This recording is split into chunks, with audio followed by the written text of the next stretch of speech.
welcome, welcome to the first ever Roundtable Conversation hosted by LightworQ.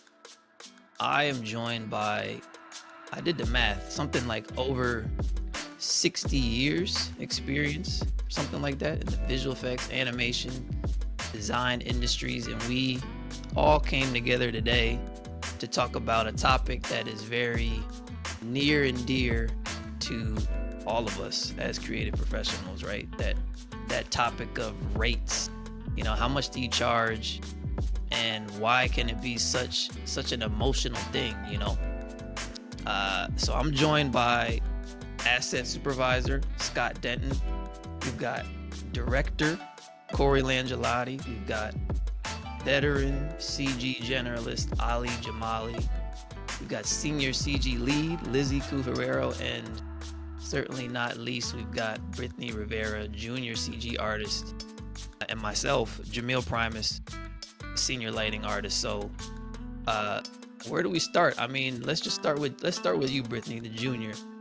What's the junior? What's been going on? How you been lately? I've been doing very well lately.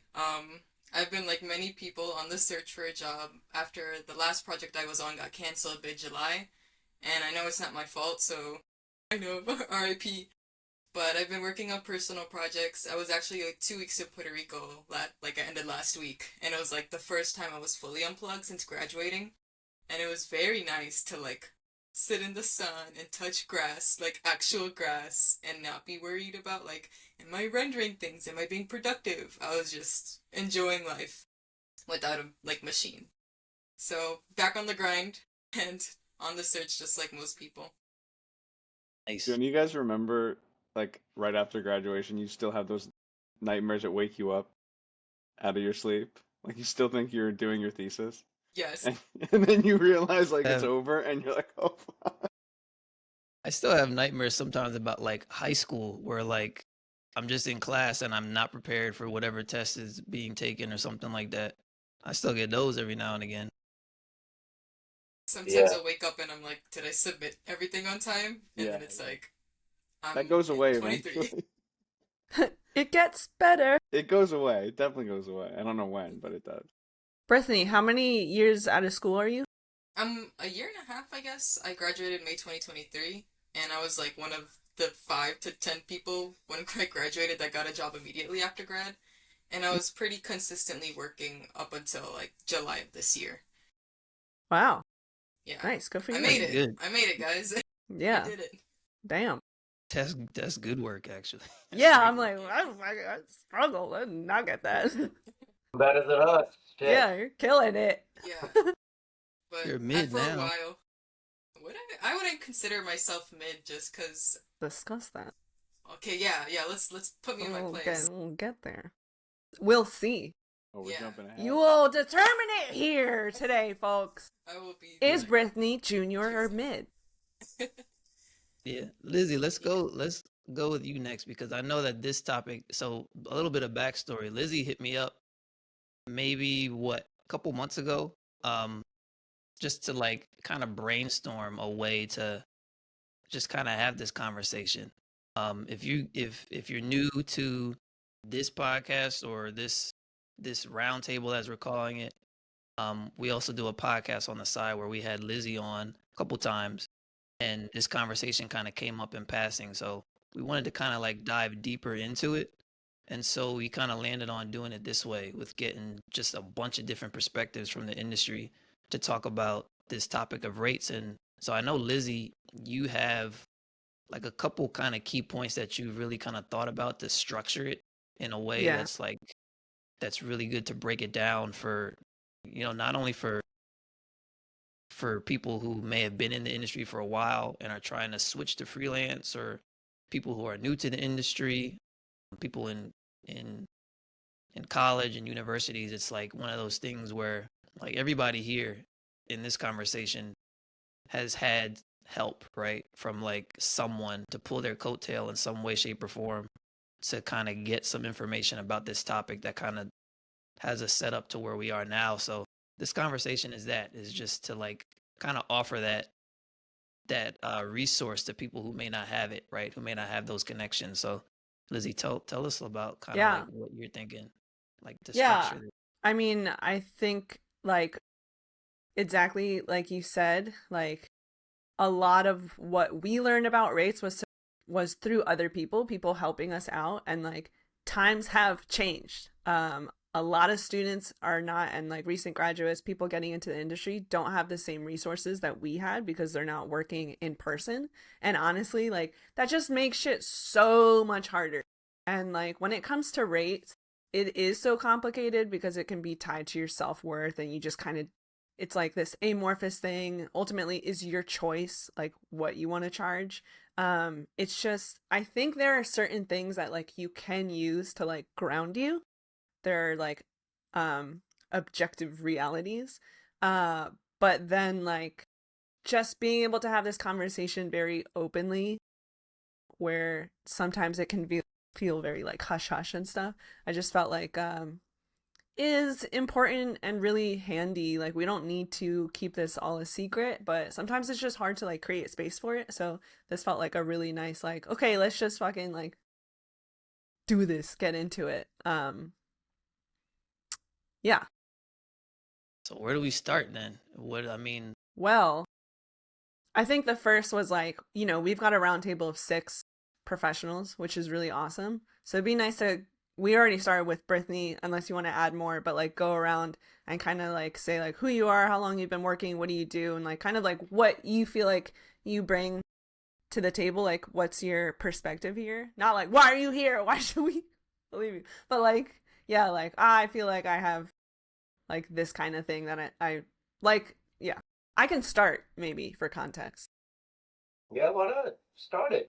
Okay. let's go. So my name's Lizzie Ku-Herrero. I am like a CG generalist slash lead. But I don't really animate. So I freelanced for like 3 years. Then I was a CG lead at Nathan Love for 2 years. Then I freelanced for 3 months. Then I started a remote animation studio that I ran with 3 other buddies for 2 years. And then I took 7 months off sabbatical. Uh, and then only recently returned back to freelance. And I've been at it for 5 months.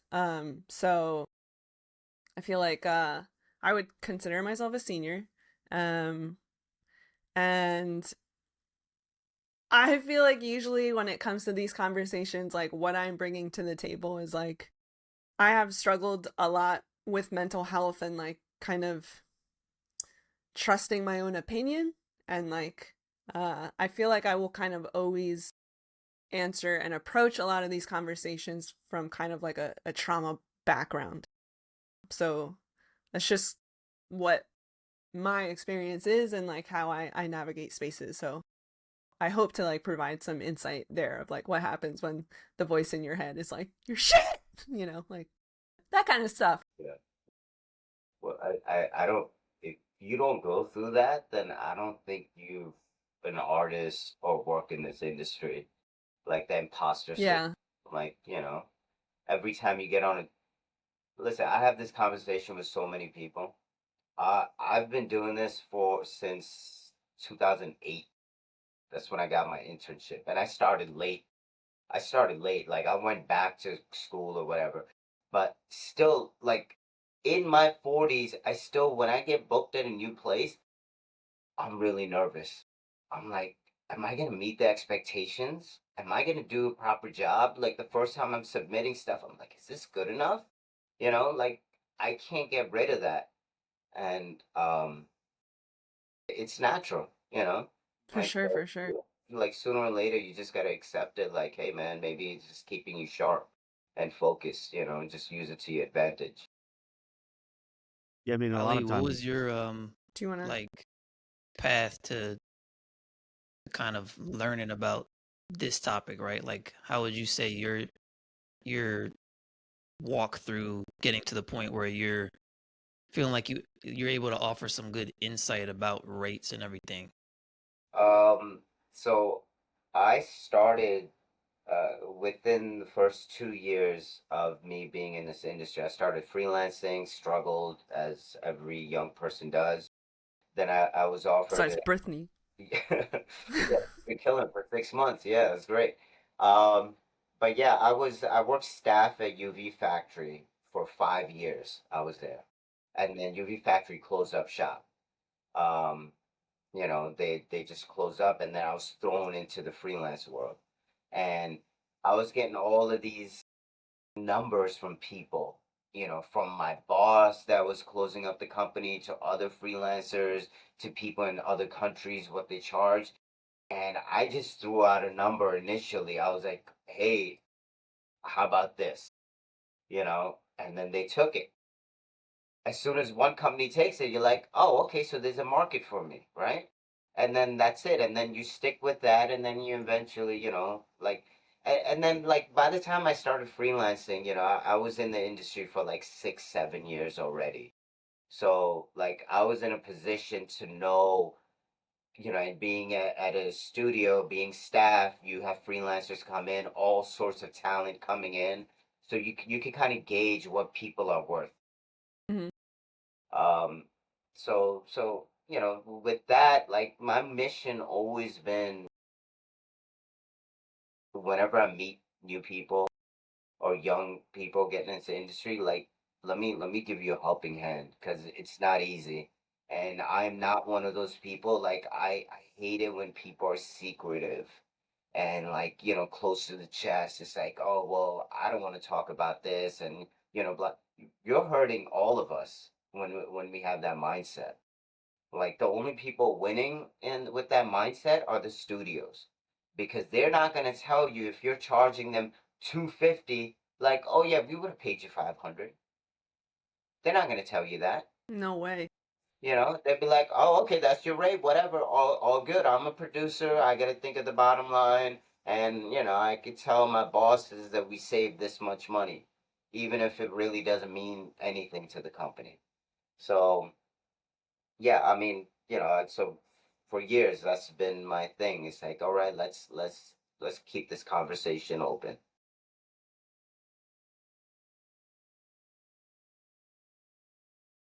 Noise. Got Scott, is your mic working? I hope so. I Yeah. mean, Oh, there he goes. Yeah, you we can got hear me. Scott. Good. I don't know if that was a cue for me to go and say anything, but Yeah, like, that was like both What? both a troubleshooting question and then like a good segue. Scott, what do you? yeah, yeah. I've been in the industry since like 2003, Oh, kind of since like, Woo! kind of since like 2000, if you really want to go there. But like my first job that I ever got paid for was in 2000, but it was at a place that I was interning at while I was working at Tower That Records.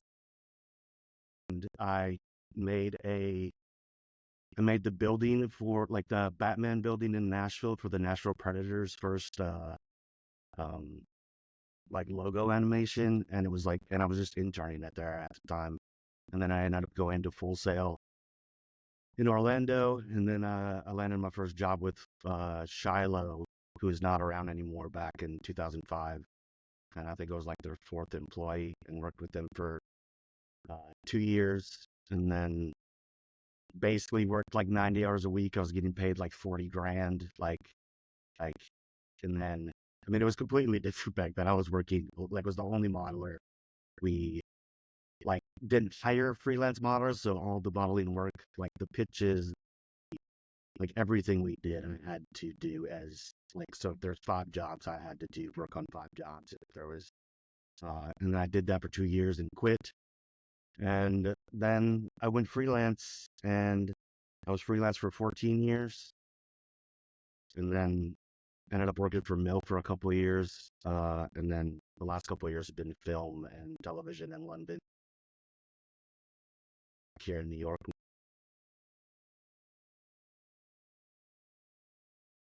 Like I've seen rates rise and low. I've seen like, and I think for me, I've always been one of those people that like on the first, as soon as I'm at a new place, I ask every single person what they make, and that's just always how I've been.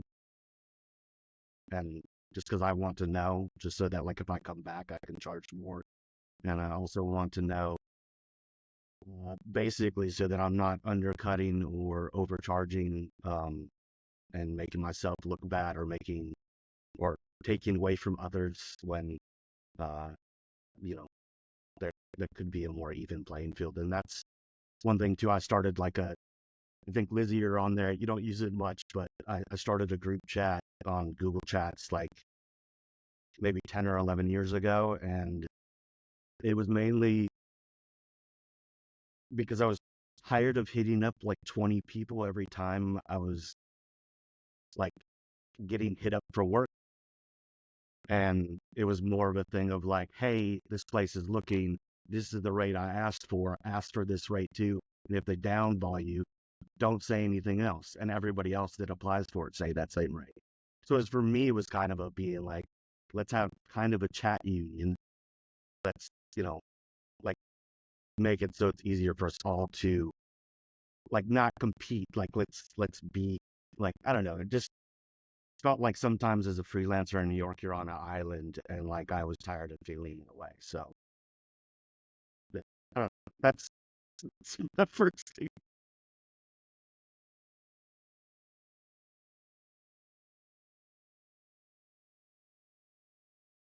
Corey, now we can't hear you.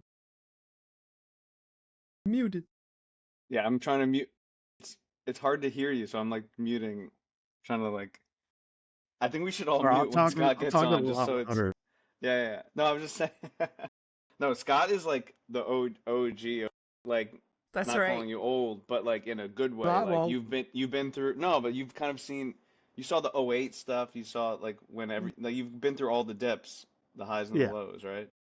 And like, there's been the dip this year, but I also think it's like every 5 or 6 years, like weirdly enough, this kind of comes along again for our industry. And it's usually like last time it was related to the writer's strike and and just kind of a dip in the economy and everything else like that. And it's just like, for us, especially in advertising, if we're mostly doing it in advertising, we can kind of see it up front, because if they're not making commercials, then they're not selling a lot of stuff. The economy is doing badly. So like, there's kind of like an uptick if you can. I don't know. It's just stuff that like I've paid attention to doing this for as long as I've been doing it.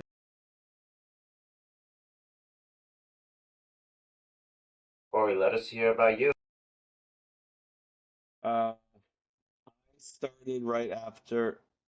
I guess if we're counting internships, I started on Halo Reach, in Seattle one summer, but then I didn't get, um, which was in like '09. But then I started working in New York in advertising in 2011 when MPC had opened up their New York office, and there were like 8 of us, and that was my first. I was the render wrangler. Um, and then I've since kind of worked my way up to creative director, director. Like I went through the CG roles to design roles. Then I like restarted the career as a designer, worked up through to creative director, and then I restarted again and wanted to be an independent director. So I think I have a pretty holistic view of like my experience, like hearing Ollie's experience. Is like I remember like knowing that side of being the art, and then like being on the CD side, or really like management side of studios, like figuring out budgets and figuring out numbers, Hmm. and knowing like a managerial sense of rates. And then now as a director, I am paid fee based, so I work for free until something's won, and then I get percentages, which is my director fee of projects. But I don't touch a day rate anymore, so I'm a little bit out of touch with that stuff. But I recently had like I was asked to help out on a pitch that I wasn't directing, and I had to like go back and figure out what my rate is. Like I went and looked at old invoices that had sent, and I'm like, that was my rate. I was like, oh shit, that was low. Okay. And so then I come back because like now I get to see rates every year because they'll send me like schedulers and executive producers will be like, hey, here's how much money we have for the pitch. Here's the artist. Here are the rates. Pick your it's like that Instagram thing where, like, you have 10 points, pick your players who have your back, and then and like who's gonna kill you, and like it's shit like that. So um I have a weird relationship with rates right now because I don't quite understand, but I know rough ones for like design roles mainly, um, and like kind of like generalist leads. You Uh, still probably have like a good, just like from being back and forth like that. I imagine it's just kind of like being able to figure your rate out in the first place is like, I mean, that in and of itself isn't isn't easy sometimes because it's like, kind of knowing what to charge or like what your value is. I feel like since you've had all that experience on those different sides of things and you've seen it from all sides, it's probably good insight to be able to like, you know, explain to someone like, hey, this is why you should charge this or why you should charge that. That's kind of like a, sorry, I was gonna say, like, coming back to when you're like part of the team that's putting the team together, like actually seeing like a ticket item of all the artists you can choose from and their rates, like I that's a big moment to be like, oh, like, do you remember that moment when you finally you're like, oh, I'm on the other side, and you're like, I had a lot of moments of like, what the fuck am I doing? But yeah, it is a really interesting perspective. Sorry, continue, Corey. Interrupted. ask me, I don't know what to start with. I guess I had a lot of help early on with rates. I was at MPC, and everyone that came over was, so I think there were like 6 employees that were from London, and they had come from like the commercial and film department. And then there was 3 like Americans there, which was like Andres Weber. I don't know if you guys know Bill DeRay, who's now the head of 3D at Buck, and and then I was like the next hire, and we had and then Susie Hong. Susie Hong was there as well, but she's not American, but she wasn't British. So like we were at a British studio, and British rate. I don't know if anyone's aware, but British rates are like so low. It's like, UK yeah, it's rates, like Europe half. rates Yeah. are Yeah. way lower than American rates. So there's no luck kind of asking that. Like everyone's high over there, comparatively, like before they started to learn the lay of the land. But what I started noticing, I was a render wrangler from like 7 a.m. till 7 p.m. and then from like 7 p.m. to like whenever the last train would go back to White Plains, I was a CG artist because I had gone to Ringling, I graduated, I wanted to do that, but the only job I could get, like the market was in shambles when I graduated, so the only job I could get was a render wrangler. But I like wanted to like show that I could do it, so I would do as much as I could, and then I would see freelancers come in, and they would do, trying not to talk shit, but they would do like certain freelancers would come and do the bare minimum, and at like the lunch table, they would talk about like all the shit that from my perspective, like all the shit that they had, and I was like, wait, how do you have like what are these? What is everyone getting paid? Like I think I was making like sub 40 a year, working from like 7 a.m. to like 2 a.m. every day for like a year and a half. And then Damn. and then when I like finally like got enough balls to ask Bill, I was like, "What?" I was like, "I'm doing way more work than these freelancers. What are they getting paid?" And he's like, "Yeah, they're like getting Whoa. paid like $500 a day." And I'm like, "Are you fucking kidding me?" Whoa. So then You I was like, asked. That's amazing. I literally walked out the door. I was like, "Fuck this." And Whoa. yeah, I Damn, was like, Corey, good for you. there's no way I'm doing this. Um, Yeah, and then while you I'm got paid. babysitting the render. Yeah. Huh? And then you were like, let's go for drinks. Yeah. Well, that was the Yeah. thing too, right? Yeah, every night ended in drinks at the British places. So it's like a very social dynamic. It's not like it But is then now. they can afford it, and like we can't at the time, when No, everyone goes out and you're like, but that's the see, that's like a whole different side of it. That's the camaraderie. That's like why you show up to work every day. Because work is not, it's like, it's not to get paid. it's not like you don't show up. Yeah, like, no, but like the being in studio was so much fun. Actually, I had this young artist on a pitch, and he didn't tell anyone, but he was struggling, so he pulled like a 5 a.m.er, and like the next morning on dailies, you could see he was like drained. I'm like, dude, you've earned your beer, like, like we're coming to the studio next week and taking you out to a beer. This is how it works. If you work like that was the cool part of that was the most fun part of the being in the studio side is like you're going out. There's a lot of socializing. So the being in the studio was, first of all, I came from Jersey, hated the travel, right? The commute. Getting into the studio at 10 o'clock, and all of a sudden, as soon as everybody, yo, where we go for lunch? And that's it. It was 10 o'clock, 12 p.m. It's lunchtime, and it's like after that, It's then the you best. start getting serious or whatever. But like that whole part of like freelancing, going to different parts of Manhattan, and then Yeah. eating out all the time. And it was Man. like, where are we getting coffee? Yeah, You want yeah, to get drinks afterwards? Yeah. I know. It was really awesome. Yeah. I don't know if the rest of you had, I mean, you talking about that, like I don't know if because it's the time for when I started or whatever, but like when I started, it was kind of that same thing. And I remember when I started getting paid more what I was supposed to get paid, and then, other juniors coming into the studio, like freelancing and stuff. I don't know if I felt like a responsibility, but like it was like a thing that like I just felt like I got passed down to me. And I remember going to lunch and buying lunches for juniors because it was just felt like an obligation to like, Wow. I know you're probably not getting paid what you should be getting paid. And I felt like taking that weight off of them sometimes. Man, that's nice of you. That's so nice. Like, I don't know. Maybe that's just me. I don't. I think so. I No, think like, I never thought about doing that. But I had Shit! had that paid. But I had that paid forward to me when I was yeah, yeah, coming up. So yeah. it was something that, like, in my mind was just like, this is the old school. Like when you're new and you're intern, you'll get a little shit. But like you'll also be taken care of, and you'll be brought along. Like, I don't know.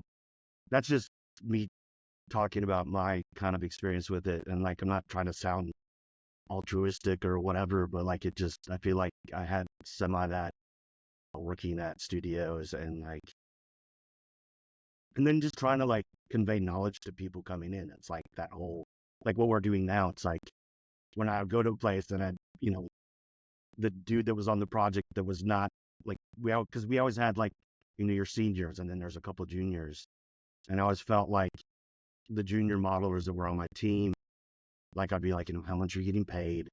Like, what's your contract say? Like, Wow. how can I help you to know to when you're in your next time, like, get a better deal, or like, don't let people walk over you like that. So that's, I don't know. I feel like you represented. There were always That's like in the good. studio, there were people that you would go. They were like the big brothers or big sisters. The dads. Or the dads. They say that's my CG dad. Yeah. But there's people that like you can talk to. Yeah. And you know those people, and like you know those people in 10 They, like, seconds, and you can have care like real. about you. You can like have you can kind of like not edit your speech to them. Yeah. And then And that's kind and, of what I wanted. I wanted to be like, I want them to know who I am right away. Yeah. And then I think part of that too, though, was my dad was a human rights resources vice president. My entire life growing up was your network. Like after everything That's was awesome. like in the business world. Like, and I think like seeing him help other people like in business, because he would take me to his office sometimes. I think that just kind of like got locked into my brain. That's awesome. That's so cool. I feel like I've had the opposite experience just because I entered this world being remote because of COVID. So it was just kind of like me on my own. And I really miss that like studio experience just because I know like when you're around people, you can be like, yo, what's up? But when you're online, it's just a bunch of words and text and little icons. And it's really hard to connect with like the people who could be uncles and aunts in the studio. Yeah. Yeah. You make an effort though. And like Like that's hard for a lot of people. Like, you know, especially if you're not an extroverted person, like when we were working at a studio together, like you reached out to me and you were like, yo, let's like What's have up? a coffee over Zoom. And I was like, okay. But like that takes a lot to do it virtually. So like, but I think maybe that's why you're killing it. do you ever feel like when you're working with someone who's a little quieter, like you then wanna, like, because they're quiet, you're like, hey, let me talk to this person to make sure they're okay. You know what I mean? Like some people like Yes. will come to you, and then some people you have to like go to. Especially like, okay, wait, this is a little off topic, and I wanted to interject and interrupt the conversation and kind of tell you the rest of the outline in hopes that we can cover all of it. But there is this really special, lovely thing. I feel like, Corey, you do it a lot, and that's probably rubbed off on me, that like sometimes there's certain people and personalities that are like hard to hug. And I think it comes from like social anxiety, that like they're really nervous, but sometimes it can come off as like, no way, you're so easy to hug. No, but I have bad social anxiety. Oh, like, yeah. Okay. Yeah. But it's like, it's the people that sometimes when you interact with them and you first meet them, you feel like, oh, they hate me. Like they almost so much don't know how to talk to people that they come off as like, I feel like those people are like the loveliest. Yeah. To like be sweet to, because when they open up, it's just like, oh, do you know so what? awesome. We have talked about this a little bit, Lizzie, but like there's a rejection sensitive disorder is like a whole thing attached to like ADHD and like this like a lot of them also have like social anxiety, and it's this thing of like, you know, like I love people, but also like being in social situations, even like this, like I'm nervous and I'm like, and everybody hates me in this meeting, like there's this whole thing that just keeps going through your brain. But yeah, it's like I like cranked up. Yeah. Which is why this makes it like so difficult. Okay, so like the main thing I did want to get through, because I have a hard out in an hour and 15 minutes. But it was like the main chat I saw is like, first we talk about kind of like the career levels of like junior, mid, senior, like what the fuck are they? How much do you make? Like what's expected of you? Along with like, I think kind of pros and cons of being in each, because I feel like a lot of people are trying to get out of junior faster than they maybe should. When to raise your rate, when to lower your rate, and then this will probably kind of fall in naturally, but it's kind of like your relationship with your rate and like difficult experiences and these moments and for a second I was like, oh, everyone should say like how much they made their first year, their first job, but I don't know if that's important or not. I just think it's funny. I don't have. But also Jamil didn't share. I mean, yeah, well, I mean, so, I mean, I agree with everything everybody said.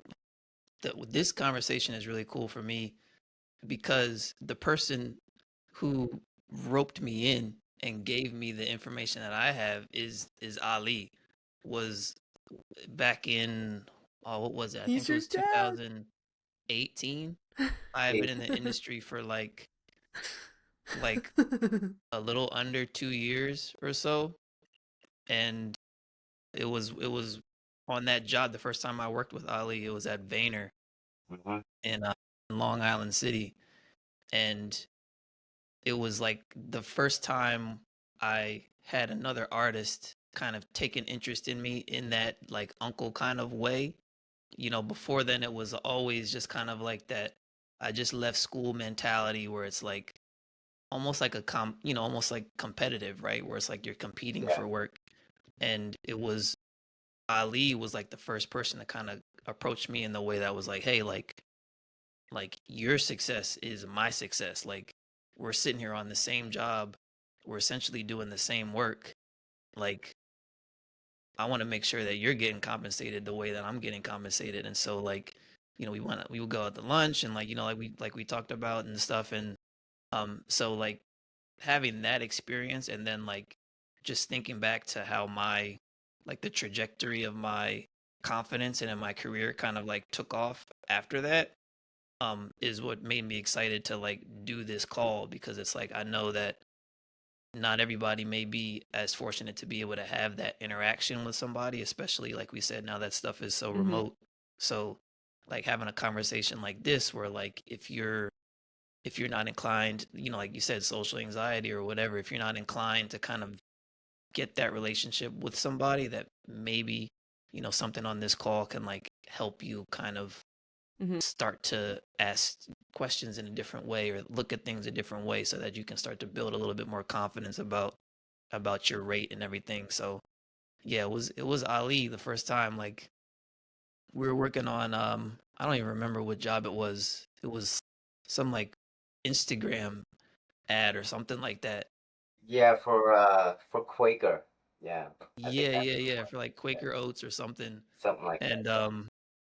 yeah, I mean, it was just like that moment you said, Lizzie, where you were like looking at other people's rates. He was just like, "Yeah, how much are you?" Like he just asked me, he's like, "How much are you charging?" And I told No, him, and he was just like, he literally like he looked like he wanted to like punch me in the yeah, face. Yeah.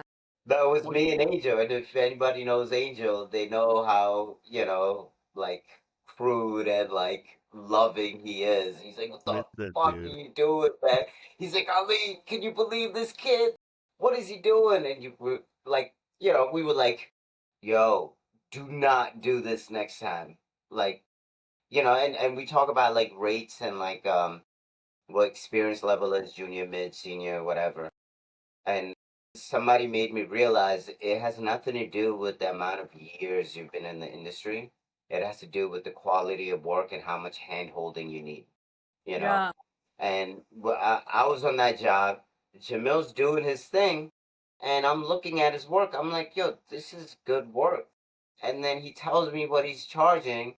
Like, it's basically like a junior, yeah, like I'm like, yo, you need to like double it up, like at least, like, and that's another example. Like Vayner had at that point, and no shade at Vayner or anybody that was there.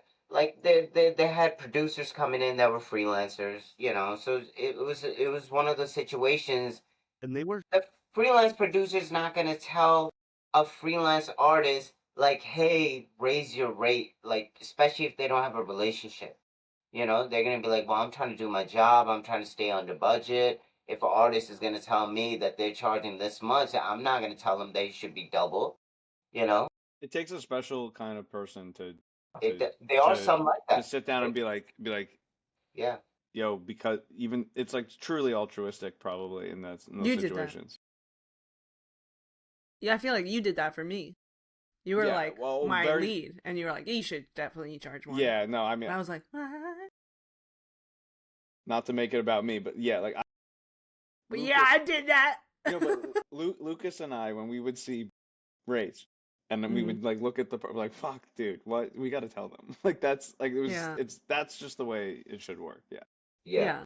yeah. But most places are not like that. hundred well that percent. too. Mhm. I mean, Vayner even also they're slightly more on the agency side. So Yeah, So it like should be I more. know, yeah. So like he should have been getting More. Yeah. more. Yeah. exactly. Yeah, Yeah, yeah, that's what made it doubly just like he was like he Yeah. like he's not exaggerating. He literally like Angel and Ali, like they took me. I think it was like a Vietnamese restaurant in Long yeah, Island City. We would go there like a couple times for lunch, and they were literally, it was almost like a Godfather like yeah. scene where it was just like the three of us at the table, and they were just like listen, What the fuck are you doing, man? S- Straighten up. yeah, exactly. But then segue, you know, to the next point, Lizzie. It's like how do you like okay, it's like okay, now what? Like how do you raise it? You know, how do you raise it, or like how do you lower it? That was like the next thing for me. It was like okay, well, Yeah. like I'm getting the confidence from the artist that like okay, you can charge more, but then it's like okay, well, how? Like I mean, it's still on me to do it. Like how do I even Yeah. start that? So that's like the next thing to like talk about. I, I I, mean I it's think I like have an easy tactic for that. Like jumping my ship. my tactic is when it's busy and you're booked and somebody comes in and wants to challenge or wants to book or inquire, just give them $50 more. Just raise it. Just raise it. If they bite, you know what your value is. And that from that point on, then when you go back, be like, hey, I've done this so many times, studios that I would charge a certain rate, be like, oh yeah, just to let you know that I've raised my rate, and from this point on, it's $50 more or whatever. I just go by $50 because at the end of the day, for most studios, it's not much. Like if they want Yeah, you, if 50 they want small. anybody in your skill level, they're not gonna be like, oh yeah, $50 a day is a, breaking point. Hmm. Most of the time, it's not. Some I mean, people go. Oh, go ahead. Scott, you go.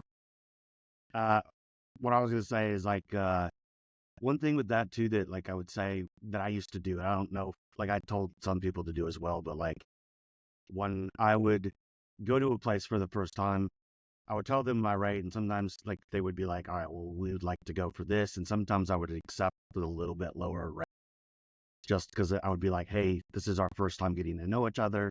This is like a handshake. I want to prove to you that I'm worth the money that I'm worth." And drop it down like 50 to $25. In that, when I was doing that in my invoices, what I would do is I would put that they were getting a discount Yes. on my invoice, so they could be like, "You're getting this time. Next time I'm here, Hmm. the agreement is that I've done a good job, and you're gonna have me back. Then we're gonna go back to my rate." Like, um, That's a great idea. I never thought about that. Yeah, and yeah. then it was always like if it was for a long time, it was always like on the invoice. They every time they looked at it, they'd be like, "You should probably pay him his rate." Yeah, Yeah. that's awesome. Let's hurry up and rip the band-aid off, you know. Yeah. I feel like that was super normal though, from my experiences. Where like every time I had a first booking at Hmm. a studio, Yeah. there like the schedule, like because they're always long bookings too.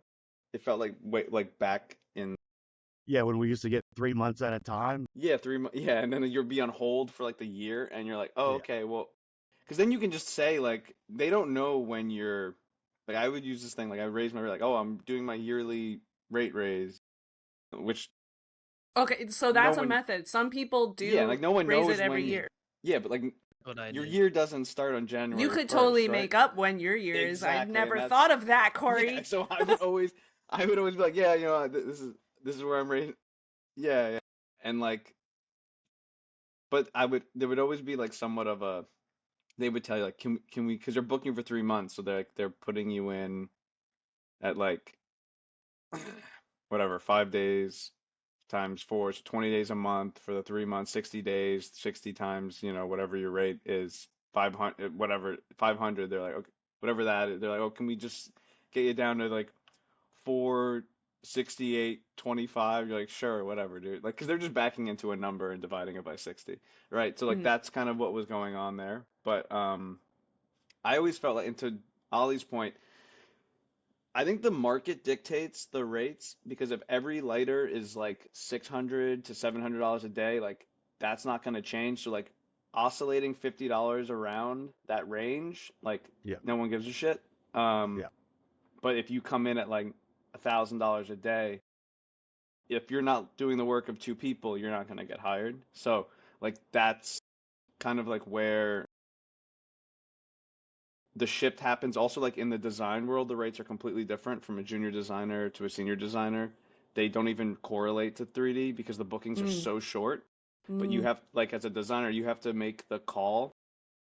You have to get Mm. finished work on your first day, and then you have to set the look, and then and then you're done, and then you're off the project. So you have to make your rate. Your rates are much higher as a designer, but then you're off the project. And then there's like the comp rates, and comp rates are higher than like 3D rates, and they're Yeah. booked just as long because everything's funneling into them, and they're usually They working a catch little all this later at night. shit. So they're yes, like Yeah. their responsibilities are higher, and so they're catching higher rates for that. And then producer rates are super low. I don't know if anyone's ever talked to producers, but like their rates are No. super low, and they're jealous of all the artists, and Oh no, they think man. we're all overpaid. And then when you get to like EP CD level, you get fees and percentages of one work. So like that's when it starts to really benefit. Um, Yeah. so Sometimes I feel bad there's a for. lot of it's a lot of different perspectives on it. But the main perspective, I mean, if we're gonna narrow this down to what we're talking about, like we on the coast, we have it the best.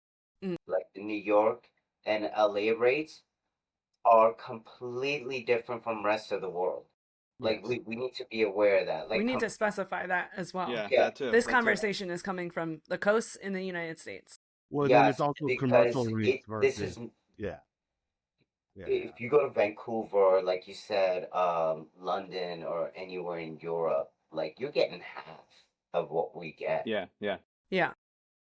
I It's will the say cost after of being living. in London though for a couple years, like just to that point, like I felt like I was taking half, like when I went for, because I went over there for salary, and like my salary at the time here was pretty great at the mill. And for me, it was also, I was going over there for an experience. I wanted to get some film experience and things, and probably took 25 grand off of what I was making here. But when I got there and I was living in London, being paid in pounds, I felt like with the drop and living in London with what I was getting paid, I was making more than I was here. Mm. Just based off of how much food costs, how Yeah. much other things costed there. And I know getting converted when you're there, it feels like you're getting jacked. But like when I was living there at the rate I was making staff wise, I felt every month like I was taking home more. So it's a like 230, like 400, like 450, like pounds is about as high, like 500 to maybe 600 is about as high as you can go over there. But I think from the 230 range to the 400, like you can live fairly pretty well on that. Interesting. Uh, Yeah. when living there. And I know that sounds crazy, but like I did it for the last 3 years, and it just like, it gave me a different perspective on like actually, because my girlfriend, it was weird. She was our art director. She's a freelance art director, and she was still working for a company here. And every month she was getting paid way more than I was. But she also was getting jacked because she was getting paid in USD still. And every time she went to go do anything, like every purchase was, X amount more because she was paying basically with USD or having converted. Like, so it was like I'm not trying to convince people to move to Europe, and like it's like the rates are a lot lower, but like it's a different, yeah. No, it makes Like sense it's though. relative. The It's way like you're saying it, relative. yeah. I Yeah. think ultimately that's why like even maybe mentioning numbers though we can is like it's not super important because at the end of the day like Yeah, I mean, hold on. wherever you are it's gonna like higher cost of living places will pay higher cost of living, but there's a higher cost of living. But there are these conversations of lowering and raising it and like what's expected of you in these certain positions. But yeah, it is definitely all relative. Corey was mentioning this like raise it kind of every year, and I've always kind of gone off like the whole market rate idea is like I've known people that like are killing it, are booked 24/7, like cannot catch a break, do not raise their rate. That is insane to me. Like if you are getting booked constantly, that means you are wanted and needed, and like people are very willing to pay that, probably more, raise your rate. But like if you are seeing like giant swaths of like you're not getting booked, that is a questionable move there, because people sometimes like it is dependent on the market. Sometimes like right now it's really slow, totally. But I've also known a lot of people to raise their rate when they were not worth that, and then they weren't able to find work. Though I do want to follow this up with like, you can change your mind about your rate. You can raise your rate and lower it, and then lower it and then raise it, whatever. Like nothing is set in stone. And I think there's like a lot of fear that like, well, if I do this, like I'm gonna look like an idiot because then I'm gonna tell them a different number, and it's like no one remembers or gives a shit. Yeah, and you're So like, I like, assure don't you, no worry matter what about you it. do, The you're same gonna look like an studio asked idiot. me So my rate like Yeah. like 4 different times. It was like, I swear I told you, but okay, I'll tell you. No, there's just but yeah. I'm up to this point. I've been a firm believer in never going down your rate. Like up to this point, Mm. and like I said earlier, the world is changing, the economy is changing, the industry is changing. So you have to have, you might need to change your philosophy. But like it's kind of hard for me. Like, and you talked about like, there'll be somebody who doesn't raise the rate and they're killing it all year round. Well, that has to do with the fact that they're not raising their rate. If the same person became competitive with the rest of the market, then they're not going to get booked all year round, you know? And the people who aren't getting booked but have a high rate, like they're they're staying true to their value, you could say. And also the argument is like, why work more for the same money when you could just work less for the same money, Yeah, why get burnt out for right? Yeah. Yeah. So, Yeah. like I know a friend that just started working on episodics right now, Ooh. and he's been no he rarely does that. Works in the New York broadcast industry, and he's like, man, I can make more money by reducing my freelance rate by a lot because I know I'll get booked all year round. Oh, interesting. Interesting. You know? I always Yeah, felt yeah. like those lessons are super hard learned lessons. Like when you're in a booking and you're like, Yeah.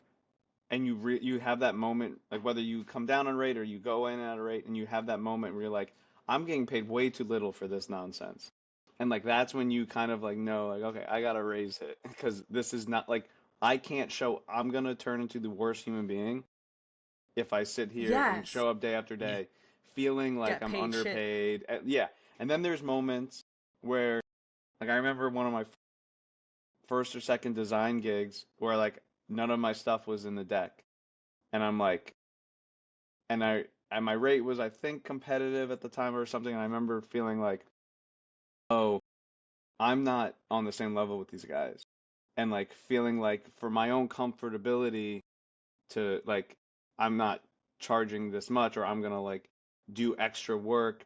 Like there was some kind of like, uh, there's some kind of something had to change in that because I was like, it wasn't hitting, I wasn't giving the value that they were paying me for. So like there's always a back and forth about that. Yeah. Yeah. But that's also a good point that like it doesn't happen too often, but like another reason to raise your rate sometimes is like I honestly don't want to fucking do this kind of thing. Like I had a situation where a studio wanted to play a flat fee for like a set of characters and I was like I hate this company, I hate this job, like double. It was just like fuck this, they're not going to go for it. Double. And they were like, "Yes." well then Fuck. flat fees too. I feel like flat fees But it is was always great. the thing.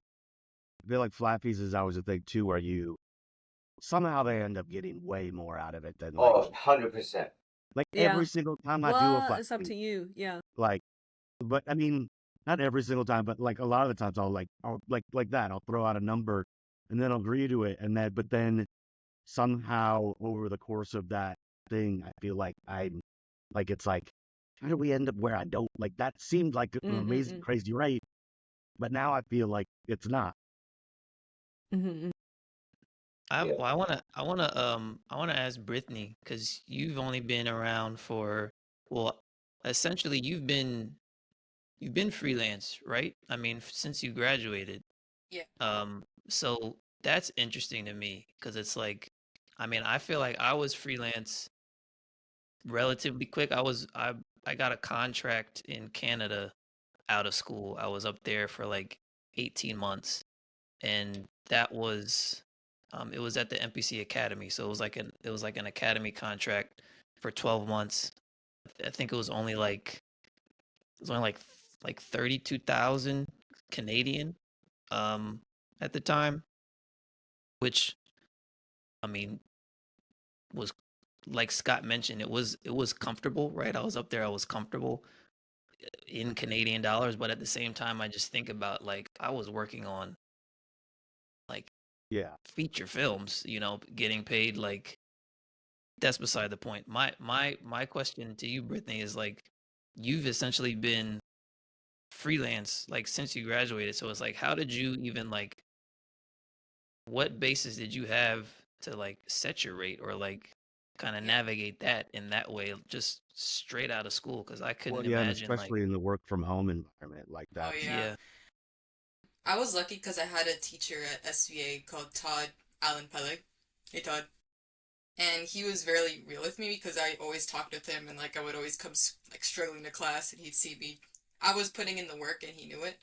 So when I first got reached out for freelance, I was like, I don't even know what to say. He said, do 350. And I was like, all right, bet. I was like, all right, bet. But then I realized like I am literally fresh out of school and I want to work for a really long time. So I also had a teacher who was working at the company and I asked her like, oh, what's the idea of an internship at this company so that I can establish a long-term relationship? She was like, I'll put feelers out for you. And so when they reached out back to me, they were like, okay, we could definitely do this internship, but they did lower my rate just so that they could have me fully integrate into their pipeline. So I went from 350 down to 225. And I remember fighting for it. I was like, let's do 300. And they were like, that doesn't really make sense. Let's do 225. And I was like, all right, you know what? I got a job. I got money. Let's do it. And then after my internship period ended, after 3 months, I went back up to 300 because I was like, all right, now I know your pipeline. I understand how to work with people. I didn't feel comfortable enough for 350 yet. That sounded so scary. And I say that like as a I'm not from necessarily like a big house and like I got family that's like working these really big name jobs. I come from very humble beginnings. Asking for something so big when like minimum wage in New York State is $15 an hour, I was like, I'll just do double that because I don't think I'm worthy of going beyond that just yet. And so I've been working at that rate for this past year until I talked to Jamil, and Jamil was like, bro, put your rate up higher. Go back to 350. So now when I'm You're like worth pitching it. myself to people, I'm saying 350. And someone else told me you should go to 400 now because you have more, like you have the work ethic and the work to show that you can make that. So it's been a journey. Well, yeah, I that's the just want to perfect give a point. little perspective. When I started freelancing in 2008, and you're talking about internship, you're getting paid 225. Yeah. When I interned, Damn. I Yeah. remember I interned for free, nothing, nada. Yeah, like I was fully equipped to just like eat crap Yeah, after graduating. So the Mac and fact that I cheese. got money, I was like, I can't even complain. yeah. Yeah. So I remember when they asked me for an internship, I was like, I'll do it for a month. And after that month ended, they were like, oh, you could keep coming here. I'm like, no, No. Mm-hmm. I'm done. Mm-hmm. But then the first couple of bookings that I got before I had my staff position, I charged them $200 a day.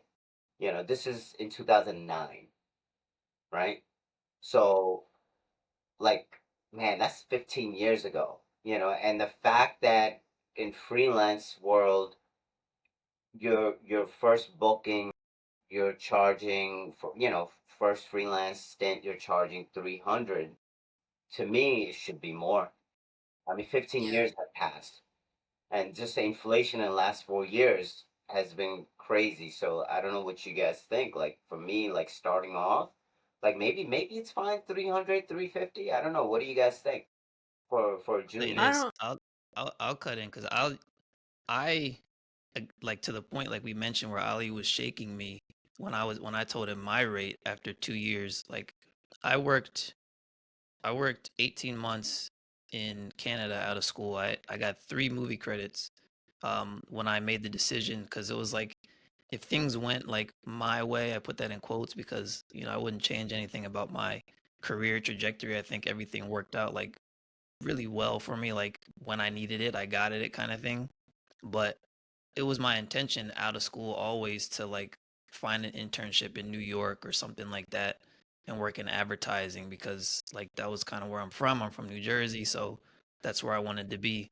So after 18 months in Canada, I was like, okay, I'm gonna try and go back to New York and try and find an internship, try and like freelance or something. So I have like pretty like really good experience, 3 movie credits like in Canada, but I'm still coming back to New York like like, oh, maybe I'll get an internship, or maybe I'll like work at a reduced rate or something like that just so I can get in.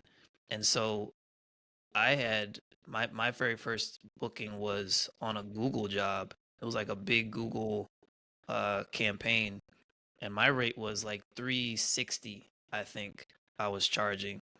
Uh and I was the Okay. only like junior. I guess I would say I was like junior, maybe more of like a mid at that point, but in my head I was a junior, and I was freelancing, and I was the only one at that studio that was like even remotely close to that like level. Like everyone else was like senior freelancers.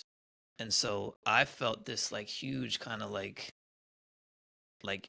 that was really the first time I felt like big time imposter syndrome. And it was like a lot of it was like around my rate. Like you said, Brithney, it was like I'm thinking that I'm charging like a good amount because I'm like, okay, this is more than I was making before. Yeah. Like, you know, I'm I'm just kind of winging it, figuring it out, and I don't know like what's gonna come my way. I don't know if I'm equipped for this, and so I was working at that rate for like another like 8 9 months before I finally like got on that job with Ali. I hadn't changed my rate. I'm at an agency now.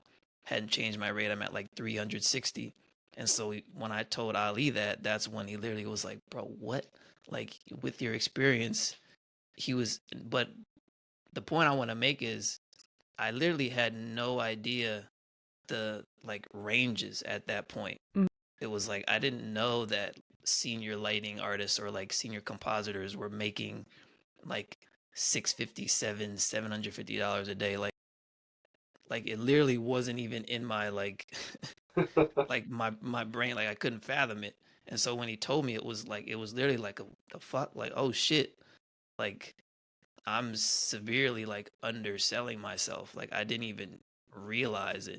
And so that in and of itself was like a big moment for me, to where it was like, okay, let me really kind of like sit down and rethink like what am I worth and what should I be charging, and like, you know, like Ali said, how much hand holding do I really need? Like how much confidence do I have to like Mm-hmm. execute on these jobs and stuff like that? Cause it's like, you know, it's like Brittany said, you probably could have gone to 350, you know, 400, but you still felt like, I probably have a little bit more to learn before I'm comfortable with that rate, you know? So it's like it's a weird balance of trying to figure that out, to where it's like, yes, I know I'm worth this, or like I can charge this, but I still need to feel comfortable charging that, you know? That It's that like, kind of gets into oh, the. Sorry, go ahead. Listen. no, you. That kind of gets into the like what defines like a junior between a junior and a mid. Like it's Yeah. we always had this joke like way back that like your first if you've done 3 freelance jobs at a couple different studios, you're a mid. Like, and I know that's not totally the Whoa. truth because kind of depends on your experience and what you bring to the job and if you need hand holding and stuff.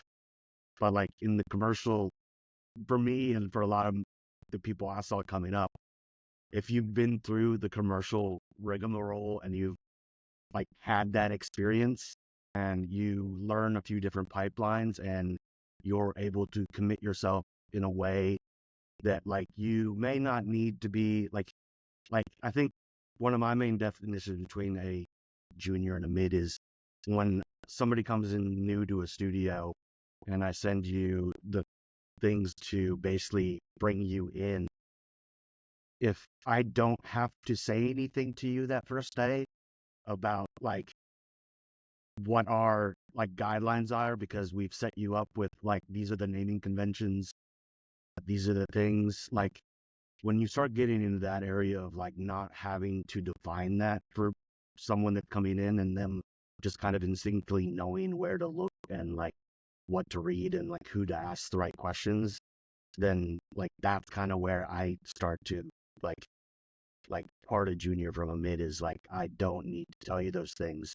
So Exactly. I think you should raise your rate because you've kind of been like blazoned in the fire a little bit. Not to like say it like it's like that, but like I don't know, that's kind of where I would start to break it up as I don't if I'm coming into a place and I don't feel like I'm needing to ask as much from anyone else, then at that point I'm starting to go further towards like kind of coming out of that and like And that, going through to senior to like whatever else it might be. It's like more of that as you adjust to those other levels, right?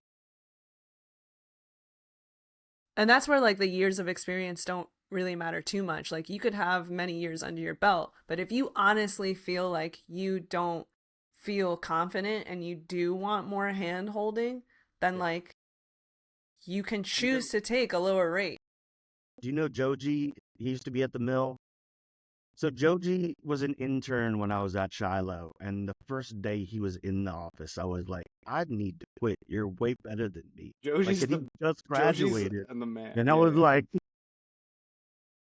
like, he was doing stuff where I was just like, I don't feel like I should go back to school. Like, Yeah. It was funny. like, Joji was like my lead at the mill. yeah, Yeah, yeah. yeah. Joji, like, I mean, there's always those people, but it's like, I don't know. Like, sorry for scientific. No. Before we fully go into the mid conversation, I kind of just want to like drop a controversial opinion on Do this it. junior position. Okay. Because the fact that Jamil and Brittany are sitting there debating their rate in the first place means you're in that chair in the studio. So I will argue that whatever rate to start, the most important thing in this career is getting your foot in the door, because if you don't, you're fucked. Years go by and you can't get, and like I think your rate from day one can be whatever gets you in the door. So whatever you're comfortable with, I would start at That's a zero. good point. I would start at negative if I had to, because like my whole life, your whole life literally like compound expands from that first gig. And you get to learn what a rate is if you're too low. You get to learn how valuable you are. You get to learn all that shit.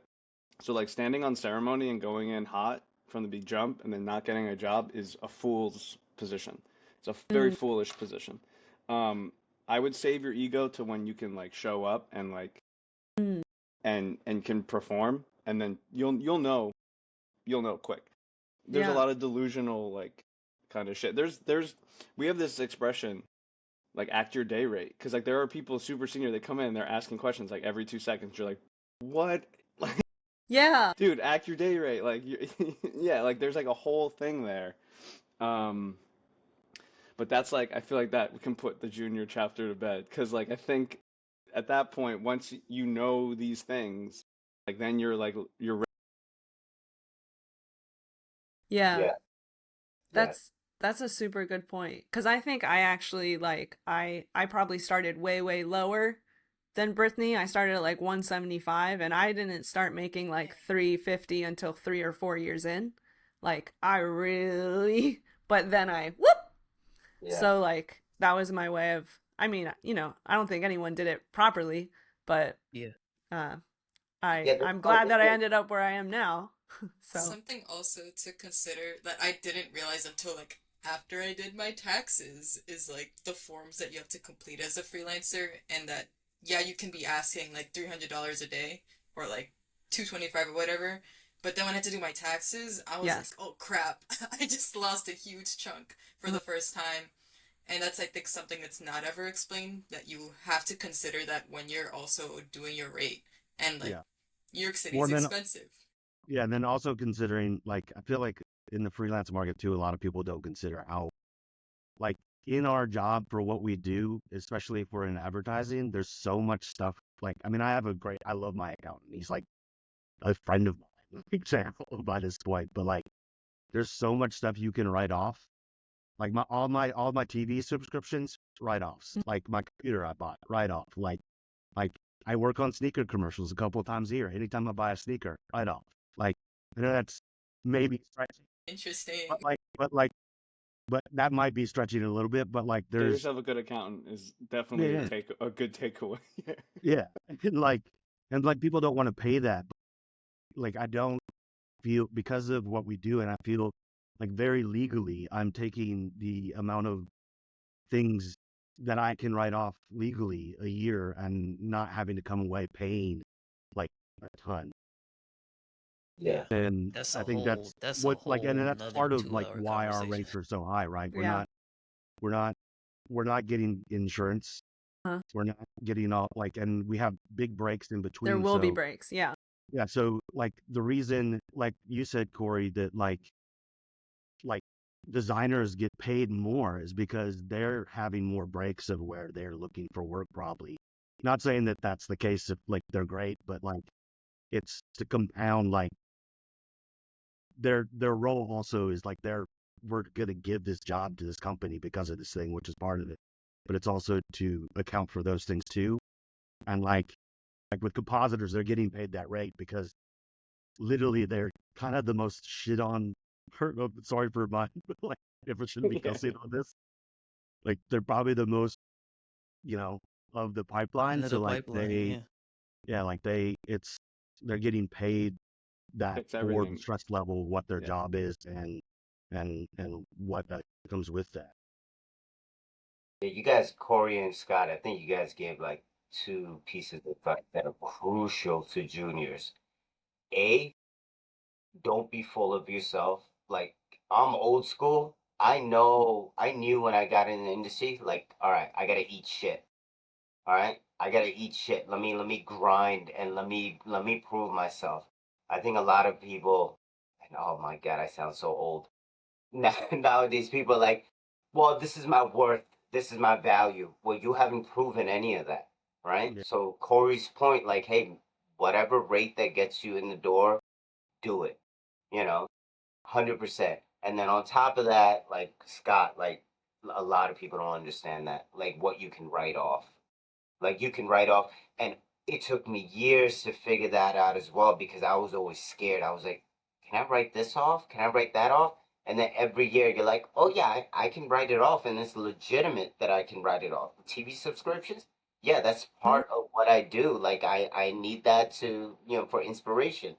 I can write that off. I can write my computer off. I can write off, yeah, I can write off a portion of my house because that's my It's your office. office. Brittany, whatever your square foot your room is, right? Like you could write off that percentage as as your office. So like yeah, the people really need to understand that, and that'll take them a long way at the end of the year when they have to pay taxes. But also to add to that, please, please, please do yourself a favor. Do not save that 30% of your paycheck, put it to the side. Put it to the side because you get that Glad I initial. didn't learn that lesson the hard way. Dude, Gosh. I had the same problem. I was like, oh yeah, I got this money, whatever. I'll pay taxes when the time comes. No, Gosh. yeah, I was like, oh shit, I didn't know I was supposed to pay this much taxes. So yeah, take a Anxiety. percentage, put it to the side for taxes. Don't touch that money. In my first 2 years, I was like, oh, I'll just get a bunch of work and do it all at once right before taxes. No. Yeah, does not work out like that. But you're Yeah. right, Jamil. This is a whole different topic. That's a whole Taxes. different thing. That's a whole different We thing. could do a That's like roundtable on that. LLC, S corp Yeah, level. yeah, for That, sure. Sorry for going you into can't that, even but like really do you can do it 1099, but it's best to do it through a pass through.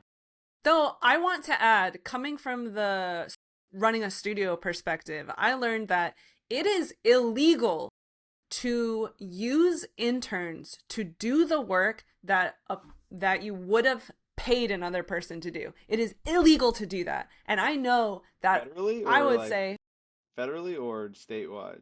I State believe specific. federally. Actually, it might just be Oregon because I was looking up here. But like, well, they just It's a passed New the you're York right. thing. thing, That's a though. good point.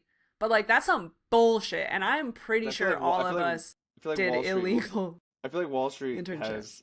would be in a Yeah. lot more trouble than if Yeah. that was a rule That here. can't be true to me. That can't be true because this industry abuses. For sure. And like, you gotta kind of play the game there. I don't even Yeah, you Like, want. you gotta might play just the like game, but lose out on a chance.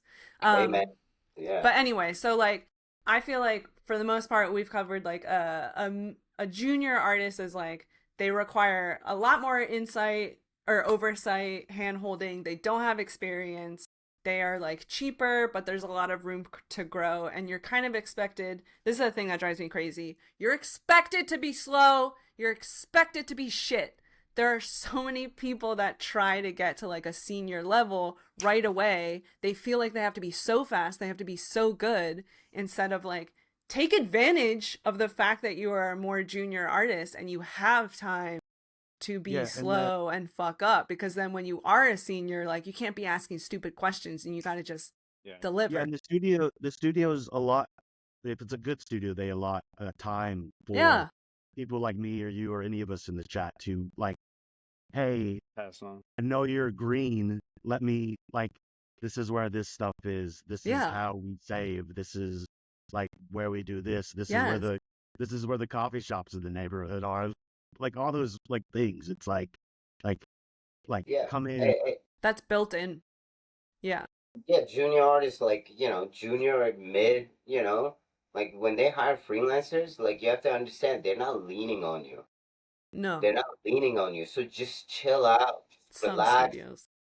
Well, yeah, some studios. Stay away from those.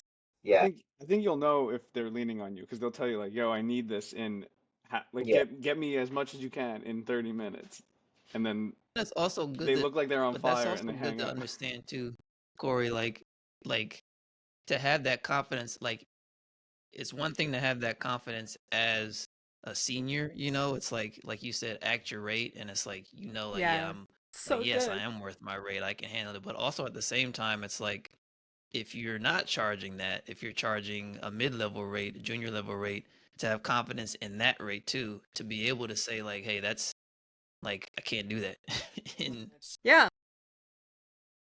by the end of the day, or like, I need a little bit longer kind of thing.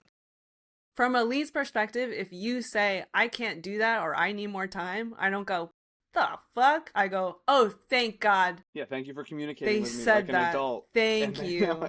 Let's figure out out something. Yeah, it's never against you. It's always like, sweet, yes, let's do something about this. I've had people like on a job and you give them a shot to light and they're like, boom, boom, boom, they knock it out. You're like, oh, that's pretty impressive. And then you go back, look at their work, and you're like, oh, well, this looks like shit. Like, you can't be saying like, oh yeah, I finished all of this stuff when it doesn't look good. Like, so like, seen as a mess. And yeah, when you look back at the work and you're like, oh fuck, man, now we got to go back and redo this, Yeah. So your job is to make everyone else's job easier, not harder. So this brings up a really interesting point of name your shit. Take the extra 10 minutes. Name your group everything. Name your groups. Don't have poly object _O 42,000, right? Like comment, rename, whatever that is. Name your shit. Organize your layers, like on everything you do. Even if your work is bad but your scene's organized, that's a good place to start from. Hey, Corey, you might need to give that lecture to the senior artists, not necessarily juniors. Ask a billion questions. Insane.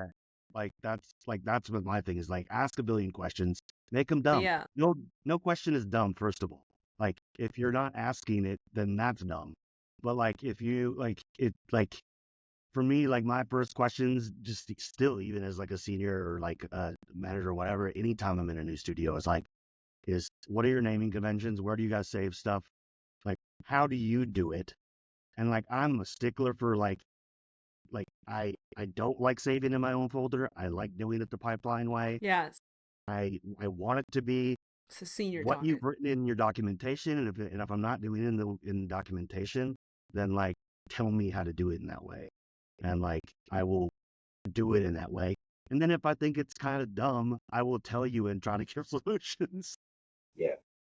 To change it, but like, I think that comes with more senior stuff too. And like, that comes from also being at a bunch of different studios too, because that's a big advantage of a freelancer. It's like when you've been to like 3, 4, 5, 6, 7 different pipelines with, as a lighting artist, my experience, using all the different rendering engines and different shaders, and it's like this studio might do it this way, the studio might do it that way. It's like a lot of times you're you're actually in a position to offer a lot of value to them because they may not have even known that something was possible a different way. Like staff, if they've been there for long enough, they're only used to doing things a certain way, and so you know, as a freelancer, like also think about like what value can I bring like to this team, like with my like different knowledge and kind of and stuff like that, as far as naming conventions and like pipeline stuff, you know. So I would say even this is another topic, which is like how Mm-hmm. to be a good worker. Because once you get your foot in the door, you want to keep your foot in the door. Um, Mm-hmm. uh, so like, dude, this could so many Yeah, branches, so many branches. I want to Luckily, like keep the pushing though, Go to mid. if yeah, that's I think okay. that Go to yeah, mid. the next one, right, is like So, the last piece of that emotional tie, right? Like, well, wait. Sorry, I was just gonna say like real quickly. So then I think like we can speak on this a little bit. The definition of a mid-level artist is like they're not juniors, they're not seniors. They move at a reasonable pace. They still require some oversight. They're not like the experts that someone would bring in like this person fucking dope at characters. But they can handle their shit and they're good. They will make more money. They are probably working on a little more fun stuff, but like they and they, will mess up occasionally. and they might even start to help juniors out also. Yes. Like I feel like every step you go, you kind of gain that. Like I've been taught this. I can now, like if I know how to teach it, then I can kind of teach that information too. So like going for then that's like mids to me. Yeah, that starts to go where that is like you're starting to be able to. I understand when I come into a new place or wherever I'm at in a way that I can kind of take away some anxiety or like work from my seniors or my if I can see a problem or see that somebody's having an issue, I can like say, hey, this is how we're doing it. Like like bring you along or whatever. Hell yeah. Hell yeah. Yeah, and I don't even think it has to do with at any stage. It's, oh, are they gonna mess up? I think it's just a matter of like how much holes you can plug, in the job, in the process. The junior levels, they'll be a little slower. Mid level is like, the pace is faster, better, more quality and all of that. And, the senior level guys, they're the ones who are dictating. You're like, all right, like this is the look, this is the pipeline, this is, how we're gonna, like keeping up with delivery, like no questions asked. Like they're basically like if you get up to a certain point, it's like if you don't need a producer, you're senior level. Mm-hmm. You know, basically that's what it is. If you and Yeah. and no shade on producers, but like yeah, you get up to a certain point where it's like, all right, just show me what needs to be done. That's it. Like, and you I don't want a meeting. Don't check up on me. You know, like we don't need to post dailies to make sure that you know that I'm working. Like, Less I, oversight. like this is what I do. Just let me do my thing, and I'll meet the deadlines that we have weekly. Yeah. In my head, like a senior is a superstar. Like they come in, they run train. They're fast, they're reliable, they're consistent in that reliability. And they just have more responsibilities and higher expectations. But that also usually means like at least I'm finding myself in a situation where it's like when you're a senior artist, they're like, uh, you come in to like fix shit shows. Yeah. Oh yeah. um, 100%. so like 100%. that's what That's comes with that higher rate, you know? You gotta be That's willing to also be like, okay, yeah. When what you you find got? your when you're a fire drill, I mean, I always call that a Fire. fire drill artist. When Oh, you you're put brought out in for fires. put out, yeah, it's like Yeah, it's the exactly. fire drill, yeah, and like everyone's fucked, and like you're there pulling up, like you're like your first booking, your first day is a weekend. yeah. yeah, It's like that. yeah, Lord. Oh, And you're like, I made it. I I've yeah. been there. I've taken on bookings where they emailed me at 5, 6 p.m. Friday. Yeah. We need somebody to start tomorrow. You're like, man, I can't turn down work, can I? Well, those are those jobs that like you take them and you're like, I knew it. Every sign I was knew there. it. I like every sign was there. I shouldn't have taken it, and I took Every, it. Have the rest of you had the But it's experience where you get hit up for a booking, you tell them rate, you don't get the booking, and then the job, like I guess the job goes along, right? And then like weeks later, that same company hits you up again, and then you get the booking, like a booking.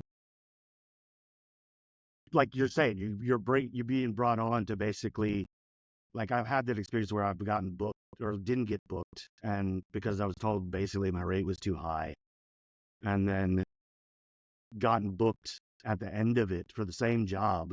Fix it. But then I'm getting paid my rate, and then I'm in the office being like, you could have just hired me at the beginning for the rate that I said, and not hired 3 juniors, not to, and then I could have just done the work right, and Yeah. then now I wouldn't be fixing. Are you guys aware of what the cost consultants dynamic in this field? So Like a the whole job like is let's charge $1 million and like so well, yeah. I'm just gonna throw out arbitrary names to not like cause drama. So uh, major agency A has Coca-Cola as a client, and Huh? Coca-Cola does the triple bid, so they want to spend $500,000 on a fully 3D project with the ending. There's one live action shot of someone cracking open the bottle and drinking the Coke. So they'll go to the 3 bidders, the 3 different studios. The bill, DPC, and buyout, right? They'll go to all 3 of those, and I they just realized. they will all pitch on these projects, and they'll all have a different stall for it. One of them will actually just lean into like a 3D person drinking, cut the live action shootout altogether.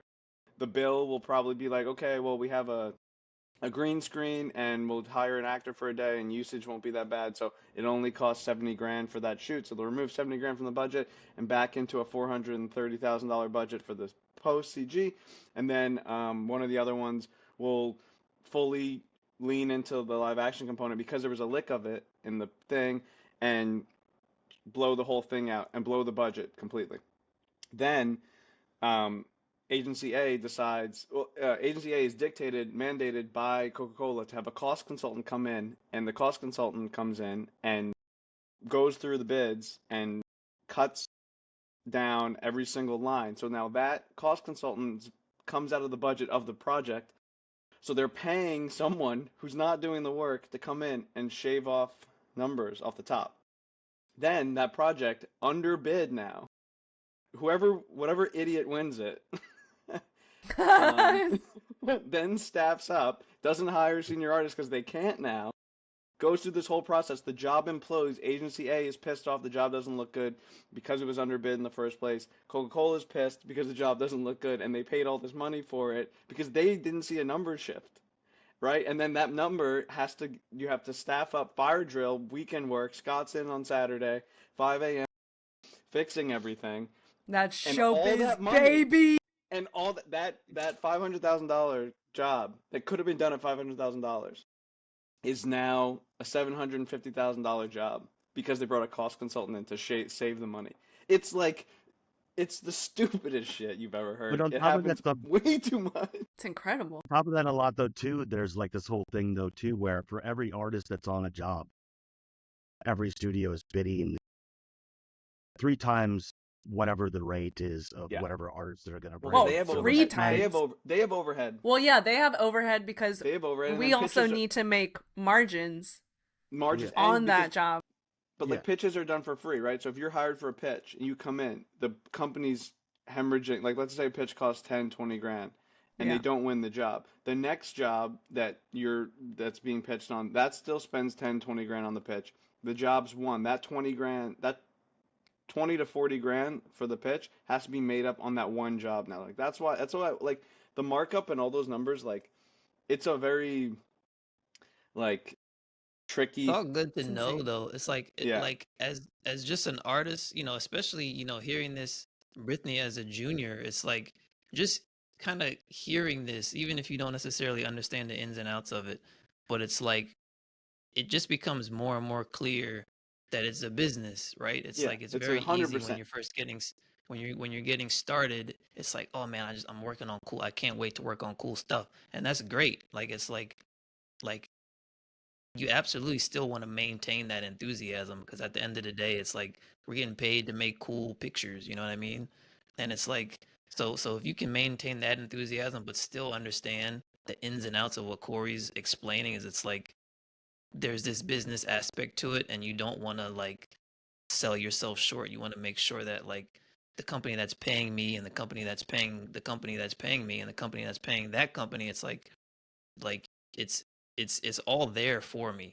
So it's like I want to make sure that I'm going to ask for and like represent myself in such a way that I'm getting compensated, fairly, because it's not like they're not looking out for themselves the same way. Exactly. And so it's just important to know that, because like as you start to like ask these questions about when should I raise my rate, when should I lower my rate, or like how much should my rate be, it's like it becomes a little bit easier to detach that When like you think of it emotion like a and business. self-worth and like doubt from it, because it's like, okay, let me It's a let me business. also allow myself to make an objective decision about this, rather than just like, oh, what am I worth, is it too much, I really like this studio. There's also a Sometimes it's little. just not personal. It's not the also like film's a business. No matter how good the script is or how bad it is, if Timothy Chalamet signed on and Zendaya is on, it's gonna get the money. And if it's not, it's gonna be under budget, and everyone's still, you know what I mean? Like it's all business because Yeah, and the if you only don't, reason the movie's funded is because Business those and guys bring politics. in tickets to like it's this is the Easter Bunny's not real, Santa yeah, Claus isn't real. Whoa, Uh, whoa! like Wait a What this, are minute. you doing? it's Wait everything's a a minute. business. Like yeah, I'll like cut all. that. Yeah. I'm gonna mute. But also, Sorry. I had somebody recently, chat and say like, "Hey, I've been ghosted by so many studios. Like they keep me on hold, and then all of a sudden I'm not booked, and I realize that other people have been booked for the job. It's like, it's hard to not think that it's something with me, but it's not. It's not at all. There's so many different variables, like their long list of artists that they usually go to, or their priority Yes. to go, pay less money, and their priority to keep whatever the staff that they have, make them do the work. So at the end of the day, you're just a number.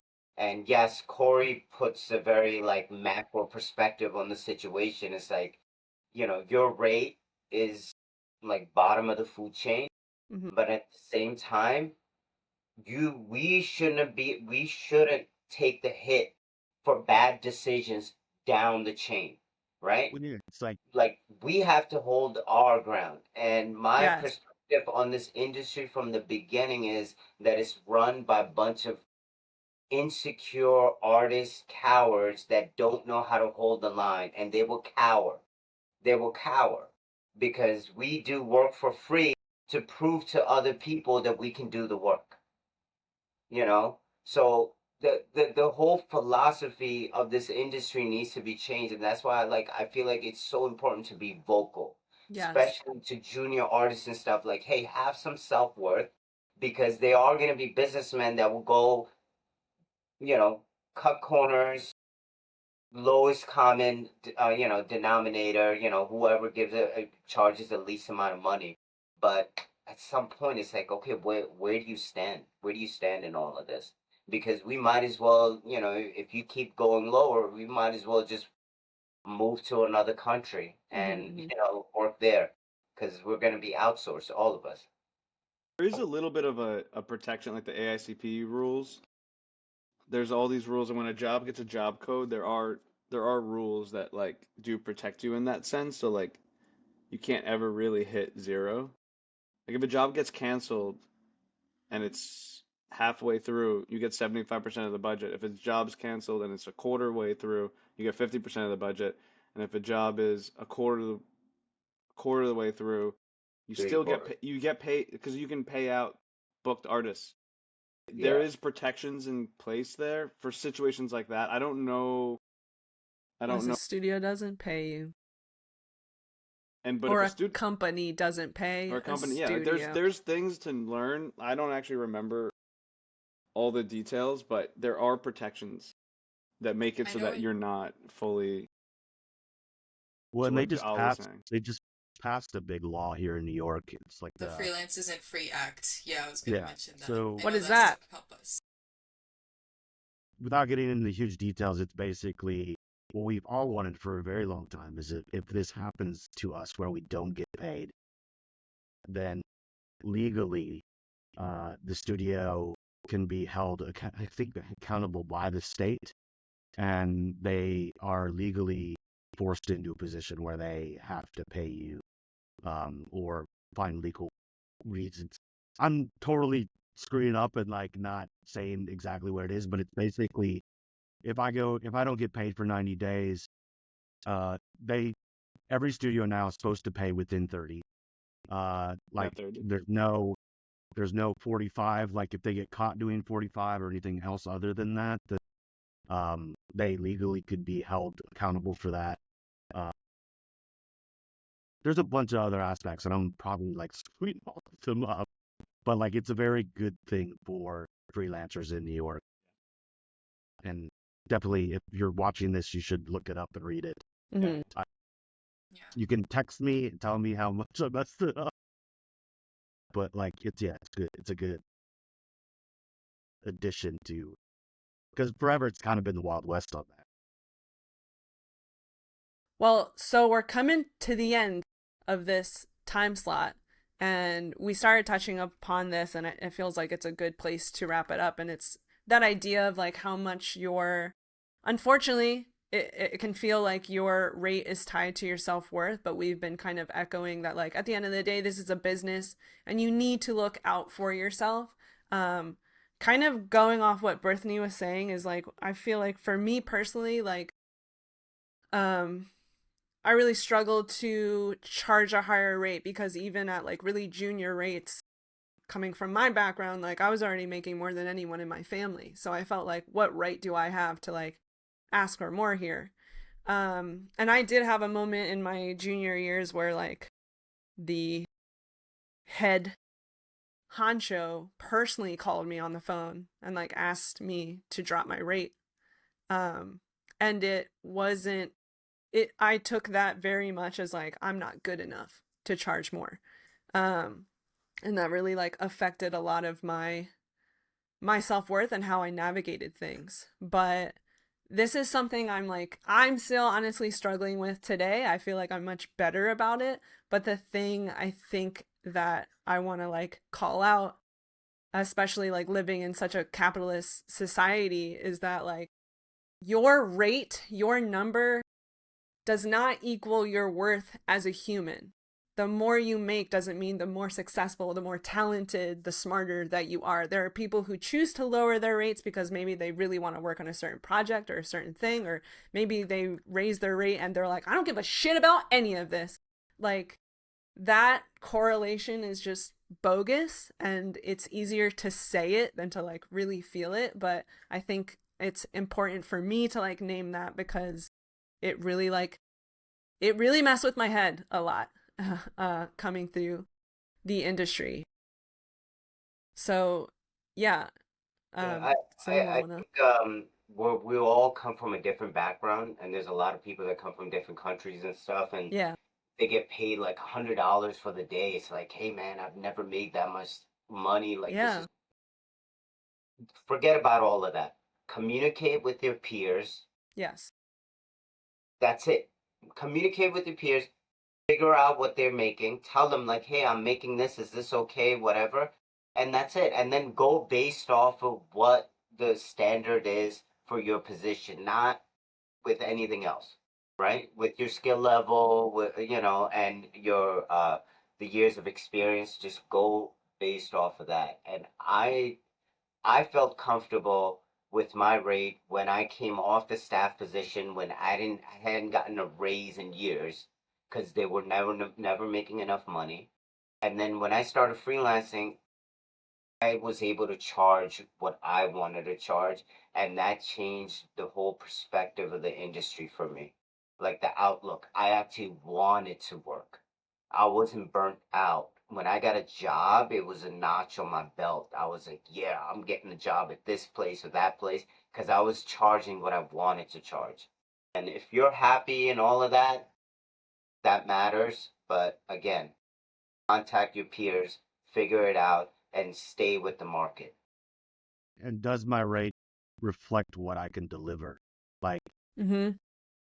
I mean, there's been times where like it was companies that like, I mean, they were kind of an agency wise or otherwise that I really wanted to work with. And I didn't really drop my rate, but like the thing they hit me up for was something that I kind of hadn't really done yet. And like I basically like gave a rate to some, like occasionally throughout my career where I was like, I really don't want to say this because it's not, if you watch me online, it's not like me saying like, don't lower your rate or whatever. But sometimes I've humbled myself to certain things because I knew that my skill set might have not have been where the rate that I was going to charge them was at. And most of the time it was raising my rate for these things, like when I went to Microsoft. But it was also like I had never worked on, like I had a very good rate, but but when I got hit up for it, I was like, I had never done like real-time stuff yet. I hadn't done, basically I was doing R&D for like 8 months for them. And I felt like it was a very big ask, but it was like knowing that I could come in and say, I feel comfortable at this. And I was getting paid what I felt like I would get, but I also felt like I was maybe going a tiny bit lower than what I could have. I don't know if that's saying this. I'm struggling with saying it because I don't feel like anyone should I drop think their I rate know what for you really mean. any reasons, but like knowing your skill set and knowing Mm. if you do the job for the amount of money you're charging, I think is a big, like, it's just knowing that, like, where you're at, I Trusting guess. I that was- instinct that you I have. think It's it's like like a being honest it's with like a yourself, which But is you know Yeah. what? You know like what very though? it's fucking like a hard. pressure How thing. how do you get to that place without learning the hard way? Like I don't know Exactly. anyone. I don't know anyone that has like heard the Yeah. advice of the elders and been like, "Oh, cool," and then like the end of the story, they were great forever at the end. Like Right. Yeah, this it's Yeah. has to all be learn. It's something like you learn. you learn the hard. It's like, Yeah. dude, the advice is solid, but it's also like it's almost impossible to have. I would love No, to you're see if gonna have at someone least one comments like, time "I you listened fuck to it. the advice." Yeah.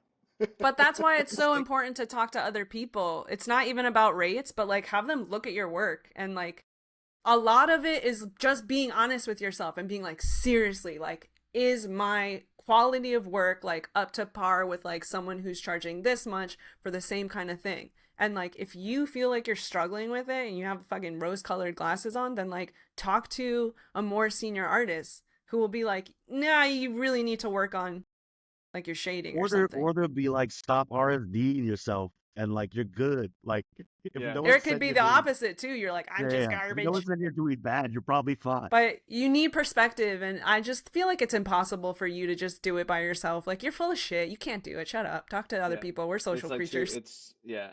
I I have a little bit of. I will say I wanted to talk about chasing money for a second because um Mm, I made a mistake where I got thrown into a CG position and I didn't really want to be there, but the only path I could pave, like the only kind of dots I could connect was like looking down the table and seeing 10 years my senior. That's a CG soup or CG lead. And I never really asked if I wanted to well, I did ask, mm, like, do I want to be that person? And the answer was no, but like I wanted more money because I wanted to move out of my parents' house. So like there's things that happen and there's choices that are made, so you chase more responsibility and you chase that, well, chase more money, and with more money comes more responsibility, unfortunately. But there's also those same people on that table next to you that are lifelong animators that are happy and they exactly. didn't want to climb to be animation soup, and there's nothing wrong with that. And they didn't want to be soup lead, and there's not, and like they're the smart ones because they mastered their craft a couple years in, and then their rate goes up every however like it goes, and then they have all their free time, and they're not strategizing. I don't know. I just feel like those guys sometimes I'm really jealous of I know because what like you mean. that path Yeah. was just like was smart and or it wasn't even a strategy. It was like it was just like they just knew like again I they think they listen to themselves of like what they actually want, Yeah. which I'm is gonna like That's kind change. of, I hard I'm feel to just like honestly navigate. that's kind of where I've kind of hit like the last um I don't know, the last maybe like 24 months or so was just kind of like, like once I kind of realized, okay, this is where I want to be with my rate. This was, this I'm thinking back like 4 or 5 years ago. I was like, this is where I want to be with my rate. And then I kind of hit that. And then it was kind of like I had an experience of being a CG lead. And it was through that experience where I was like, I don't really like, yeah, I could charge more for that, but I don't know if I really want to. And so it was kind Yeah. of like finding this good place where it was like, you're comfortable in your rate and it's like you don't feel this pressure from your rate, like this pressure that you don't want, Yep. like you said, like that may come attached to it. So it's like you can really kind of, I mean, it's like Ali said, it's a good feeling to go into, to clock into to work every day knowing that you're feeling like you're getting paid enough, and then on top of that it's like, but at the same time not feeling like they're paying me a lot. I need to elevate more than I necessarily feel comfortable elevating, kind of thing. And so yeah, like Corey said, you can absolutely be comfortable in your rate but Mhm. not feel like you're being stagnant or like you're not growing or anything. It's not necessarily tied to that. It's very much about like It's like a balancing. being comfortable with that pressure that's like on yourself and not putting any additional pressure on yourself, just kind of like finding what works for you. You don't want to charge so much that you're not finding work and you're super stressed out by the responsibilities, but so little that you like can't Well, take care of yourself. You like, had this that's the tricky conversation part. with other people many times about like, hey, do I take a lead role? Do I do this and do I do that? I love my life as a freelancer, as a remote freelancer. I have 2 kids. My wife is off every other week. My life is great, like when Still. things are going well work-wise, right? And to take a lead position where I'm on call 24/7 and spending 70 hours a week at a studio, it's not worth it for me. I don't want Mm-hmm. that, you know? So, Corey's absolutely right. Like, I mean, like everybody in this industry takes their own different paths, what they prioritize, so it's it's a unique path for everybody. But the bottom line is communicate when it comes to rate. Just communicate. And if yeah I it think is like a thing you're interested in, like being a director, being a leader, this kind of thing, like talk to someone who doesn't, ask them like what is their day to day. Because I feel like I've talked to so many people that are like, I want to be a director, I want to start a studio, I want to do this. you And then don't when you though. tell them You like, oh yeah, don't. do you want to run sales? Do you want to get into marketing? Do you want to do bookkeeping? You want to figure out your finances? They're like, You absolutely want to go not. on It's like, then you vacation? don't want to do that. You just want the Yeah. title. And that's not Yeah. going to make you happy. No, it's like it is rose colored like yeah, you think yeah, I mean like or you learn the hard way or you do it Yeah. and you find out. And you're like, well, oh, That's that's what that that's is. they call Yeah. that now fuck around find out and that's Yes. I want to change one thing. Everyone's saying listen to yourself, and I always feel like the more appropriate version of it is you gotta square up with yourself. You actually gotta kind of get into like a fist fight with yourself because there is a little bit of Interesting. this like version of you. It's like I wanna, and then like, are you gonna sacrifice this to do this? Do you Hmm. really want this? Really There's so though? You Dude, really? there's so much to like what. Yeah, there's so much to that game of like figure like really when you have to go to the bathroom, you go to the bathroom. You don't say, "Oh, I really have to go to the bathroom," and then you do 10 other things for 2 weeks, right? Like there's differences in when you want something and when you like kind of think you like the idea of something, or when you Yeah. need Yes. something, right? Like there's that whole thing. So like I think that's like the rate isn't just you get paid more and you do the exact same thing. The rate goes up because there are more higher expectations of Yes. you and more responsibilities and more time on the like there's a lot like yes there's an inherent like inflation based rate up like raise that happens. But like the $50 raise, I don't think is gonna change your responsibility level. But like a No. $200 day rate change is gonna change like it's gonna change your life a lot. So there's that kind of and that's past like a senior. That's going from like a job that's going from like a soup, like a senior to like a lead or to a soup or to a managerial or a head of CG or head of comp or whatever. Like to that exact point, I think I've had friends tell me I should start an asset company a few times, and I'm just like, I don't want. I want to be able to go home on the weekends and not like. I think owning a company is like, I want to go on a vacation, just be on vacation. Like I don't want to Yeah, be thinking about yeah. like I mean that's the thing I do love about freelance is it's like I can when I'm not working, I'm not working. I'm not thinking about work. I'm not like Best thing about freelancing is that your booking ends and the project is a complete shit show. But they're like, we don't have budget to keep you. All right. Get back. See ya. Good luck. I That's think why that's I'm not a good. comper. That is the We hit best our feeling. I'm out. Thank you. I'm going on vacation this month. The booking did me well. Now I'm gonna go see celebrate. you on. do it. I've We got hit Lizzie's heart out. We hit Lizzie's It's heart out. I think pickleball time, baby. Heck that's a good place to wrap this up. Yo, I Awesome. appreciate every single one of y'all coming through. This was a dope ass conversation.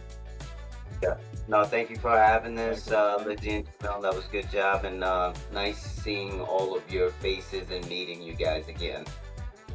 Hell yeah. Likewise.